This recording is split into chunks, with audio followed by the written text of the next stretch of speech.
You were on a roll. You were hitting those numbers, you were on point, you were staying consistent, and then something happened. Vacation came up, the weekend came up, family, friends came into town, maybe a challenge that you were on ended, you ran that marathon, whatever the scenario, fill in the blank, you got off track.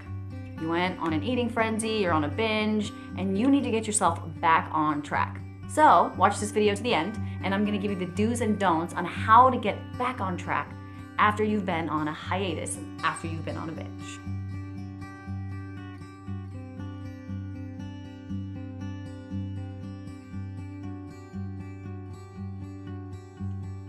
If we don't know each other, my name is Coach Lou from Elevate Fitness and Martial Arts.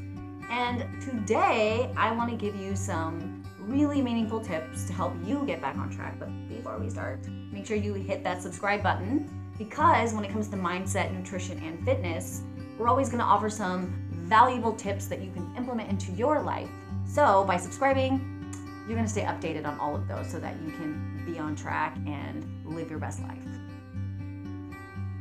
Look, it can be challenging when you make that choice to walk through that path of wellness. And for a bit, we can do a really good job. But when stress and things come up, many of us look for that opportunity to binge on food, to use food as an emotional outlet to whatever's going on, whatever stressors are in our environment. I'm not saying we do this purposely, but many of us do it not really thinking about it.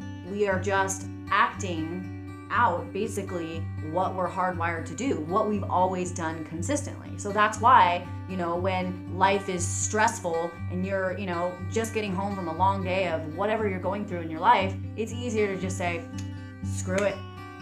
It's easy to do that. Unless you do know that you are making this decision, and let's be honest, maybe you just really aren't in that headspace to get yourself on this wellness path.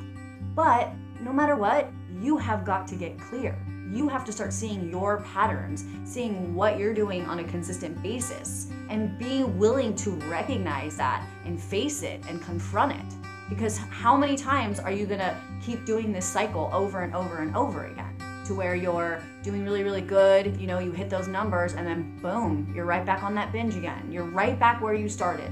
So you have all these amazing successes, but only to let that go and then get yourself right back to where you started. It's almost like you like constantly putting yourself back through that process. But what if we could actually face that? What if we could actually battle those demons head on and start to recognize and see our patterns and see what we're actually doing? So that's what this video is going to be about today. It's going to be about offering you the do's and don'ts about how to go about tackling this problem so that you can either stay in that maintenance zone and rather than go back to those old habits that don't make you feel good, you end up beating up on yourself, and you don't like what you're doing. You see it happening, and we spend a lot of time complaining about, oh, I'm this and that, I'm not eating good, and I'm doing all this, or I'm doing that, or I'm not working out. But rather than do that, let's take some action. Let's take those steps. So, without further ado, let's move forward. So one of the main problems with these bingers is that we're looking for a way to fill a void. We're looking for a way to self-soothe. And for a lot of us, these were ingrained in us from our youth. And now it's important that you start looking at it and ask yourself, am I doing this to the loved ones in my life? Am I soothing them with food? Am I looking for food to fill this void? If it's not food, think about, what is it then? What are you using to fill a void that you feel that you're lacking? So when you can start becoming clear about this, you're going to open up a lot of floodgates to be able to face those challenges. When we go on these binges, they're not healthy for us mentally, and they're not healthy for us physically. In fact, when we are eating bad, we feel bad. Our bodies don't respond well to these empty calories, to this systemic flood, this systemic inflammation that comes with feeding our body crap. And once we start doing that, we get into this cycle of beating up on ourselves. The negative self-talk starts, the I'm so fat. Oh my gosh, I did so good. Like, why can't I get back on track? You'll start saying these things. You look at yourself in the mirror, you start to get in that negative place. And the reason why this becomes so important is, one, beating up on yourself is not going to be the way to solve this and to stop this. In fact, when you sit there and beat up on yourself and create this atmosphere of negativity for yourself, you're telling your subconscious mind that these are the set of rules that I need to follow. So it's going to be like, your wish is my command. Let me help you to feel this way on a constant basis. Because our conscious mind only stores so much information. It's our subconscious mind that has the vast majority of everything. So if you're going to be constantly going on these patterns of self-negativity and beating up on yourself and negative talk and just self-put down, you are leading yourself to a path of destruction. And if not dealt with, you're just going to continue on that vicious cycle again and again and again. So here are 10 do's and don'ts to help you get back on track after a binge so that you can feel better and you can start living that healthy life again. Number 1, do forgive yourself. You did it. You can't take it back. It's done. I always tell my clients, you're always just one meal away from getting back on track. Forgive yourself. Know that it happened, and now from this point on, I'm going to move forward. So stop the negative self-talk. Another little trick that I've had clients do is put a little rubber band on their wrist, and every time they say something negative, they're just gonna smack it. And it's not because you're trying to cause pain to yourself. You're just becoming aware that you're doing it. You can do it in other ways. You can take like a jar of marbles and just move it over if you're saying something. So you can just see, or telemark somewhere, make note of it, so you can start seeing how many times a day you're saying something crappy to yourself. And that's going to start to create that habit and that awareness of being able to see, I'm doing it again, and then shifting it to something else. That was the past, I did that, but now I'm making a conscious effort to move forward and to change this behavior. Do pay attention to your patterns. Grab a journal and start writing this stuff down. If there's stuff that's uncomfortable and you start becoming aware that it's making you uncomfortable to talk about or to write about, that's the stuff you want to start focusing on. That's the stuff that you want to start digging more and more into. Don't judge yourself. Don't be harsh on yourself. Just simply write it down so that you can start to recognize and see the patterns. Because these patterns are going to be a key. For some people, it's that time of the year. They tend to go to that place where they're just unmotivated. Some people, it's deeper than that. They see things that they didn't see before. For some people, it's because they've been so stressed out and overwhelmed, and when they were able to release some of the stresses in their everyday life, it actually helped them to get back on track to be in a healthier place. It's different for everyone, but there are many similarities. So the most important thing right now is to pick up those patterns, write about it, journal it, and then start to review through that so that you can see what's going on. Some of the important questions to ask yourself when you're journaling is, where did I see this in my life? Where did this come from? I know for me, growing up, food was a big part of soothing. Candy binges, things like that, where it was like, these are the things that make us happy. So I can see those patterns in my life. When did it start for you? When you start to go on these binges, why? What do you recognize about it? What are your triggers? What are the things that trigger you to want to soothe or feel some type of void with these binges? What was it that happened? Write about it. How does it make you feel when you go off on these binges? What do you notice about yourself? Are you meaner? Are you grumpier? Are you more negative to yourself or to others? What's going on with you? How are you feeling about it? Number 3, do a fast. You can do up to a 16-hour fast. I would suggest in starting maybe about 7 p.m. If that doesn't fit your work schedule, fine, adjust it to your work life. But use your sleeping period as part of that fast. So what you could do is, give yourself a pep talk before you do it. If you're someone who fasting is difficult for you, then build into this. Even if you went 8 to 10 hours and maybe when you woke up in the morning you were just super, super tired, fine. But the point is after about 8 to 10 hours, whatever you've flooded your system with, if it's sugar, most likely a carbohydrate, it's gonna be gone from your system. Your body will have utilized everything already. If anything's gonna be stored, it's gonna be stored. But the point is, it's gonna be out of your system and you have a fresh start, and now you can take that step forward. But do your best to do a 16-hour fast. Make sure you're hydrating. I like to add just a little bit of Himalayan salt to my water so that I'm keeping up on those electrolytes and I'm staying nice and hydrated.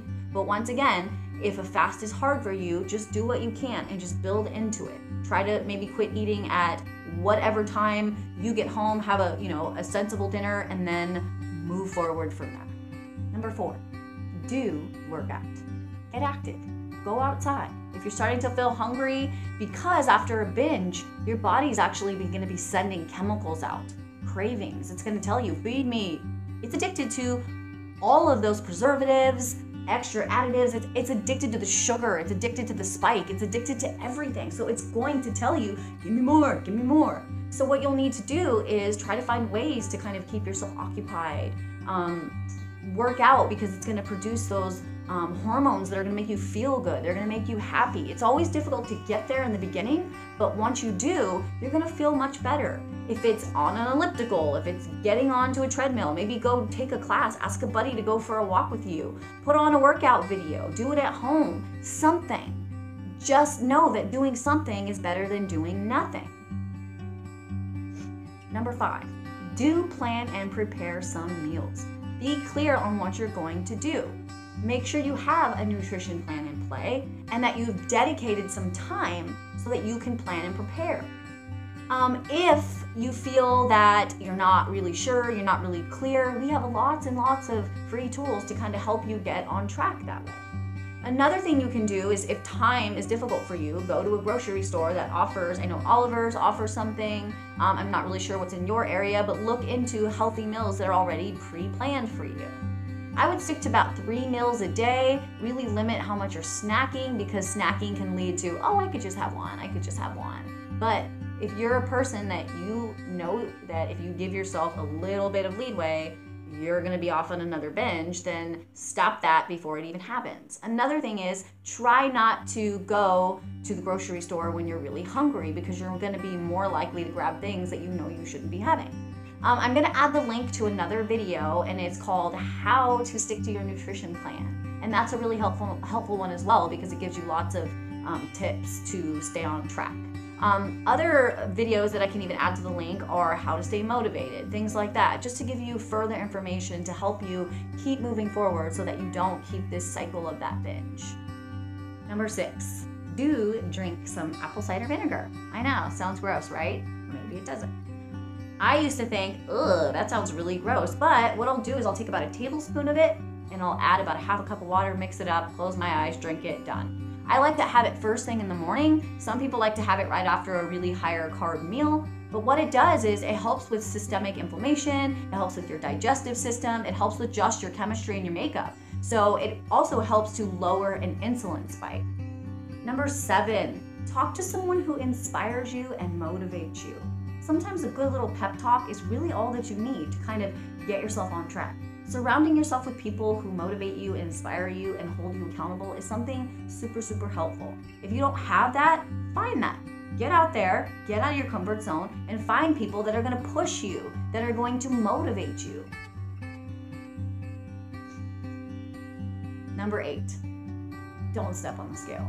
After you've just gone on a binge, your body's bloated, you're not feeling the best, stepping on the scale is just going to not make you feel so good, okay? So maybe wait a couple days till after you've gotten yourself back on track, you're feeling a little bit better, and then face the music, step on the scale if that's something that you use as an instrument to gauge where you're at. Because really, there's times where I just want to tell people you need to take that scale and chuck it. There is a time and a place for it, but if you're someone who weighs yourself in the morning, in the afternoon, after you use the bathroom, at night, every single day, then you might want to start to step away from that scale, because I'll tell you what, your self-worth is not based on what that number on the scale tells you. And if so, then that's a whole nother thing. That's a whole nother topic. That's a whole nother place that you need to go and you need to explore. Because once again, you're worth more than the number on the scale. Number 9. After about a couple of days of getting off of your binge, your body is going to play tricks on you. It's going to tell you to give you what you had been giving it before. So you're going to have to get really, really strong inside and create a support system for yourself. Tell your family or loved ones, like, I need a little bit of help, and get rid of your ego. Be willing to ask for help. Be willing to face the music. Because the goal is, for this one, don't repeat your binge. For number 9, do not repeat your binge. I don't care if you have to write it across the mirror in your bathroom, put a Post-it everywhere, tell yourself this in an affirmation, but don't repeat your binge. There's no reason to start the pattern over and over and over again. And if you have reasons, and if you know these triggers, this is going to be all about you getting real clear and how much you want to walk this path of wellness, how much you want to show up for yourself first, because you being on this healthy path is only going to be more beneficial to you than allowing yourself to go on that path of just being unhealthy and not feeling good. And the reason why this is even more important is that we spend a lot of time, wanting this, but when it really comes down to the work that we have to put in, we get so scared and we just make excuses as to why we don't want to do it. So that's why getting really clear if this is something that you really want is important. There's a really good book that you should read. It's called F Yourself. You should listen to it. It's actually really nice, and he talks a lot about, well, he's not very nice, but it's a very nice book to get clear and to get real on about what you really want. And he talks about, is this something you really want? Because when people want something, they will move mountains to make that happen. But just remember, moving mountains and then going backwards again, that's not the same thing, because we want to move mountains and we want to stay there. Once we get to this level, we want to just level up even more. We don't want to go back down. We don't want to keep going backwards, because that's letting you know for yourself that there's lessons there that you haven't learned yet. There's lessons that you haven't really accepted. There's lessons that aren't sticking. So you've got to stop going around it and just decide you want to just bulldoze through this wall that you keep creating for yourself. And number 10, and the most important, don't give up. Don't give up. You can do this.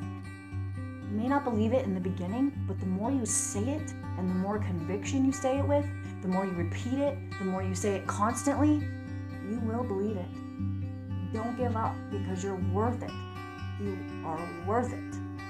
So I'm going to say it once again. Don't give up. So I hope this video was helpful. And if there's someone you feel that is struggling in this area, send them this video, share this link, spread the word, spread the love. What do you do to keep yourself on track? What do you do after you've gone off on a binge and you know that you want to be back to that path of wellness? Comment below. I want to hear from you. I want to hear your tips and your ideas, because the more we come together, the more we share, the more we can help other people to live their best life when it comes to walking that path of wellness. I'm Coach Lou, and I hope you enjoyed this video. Until next time.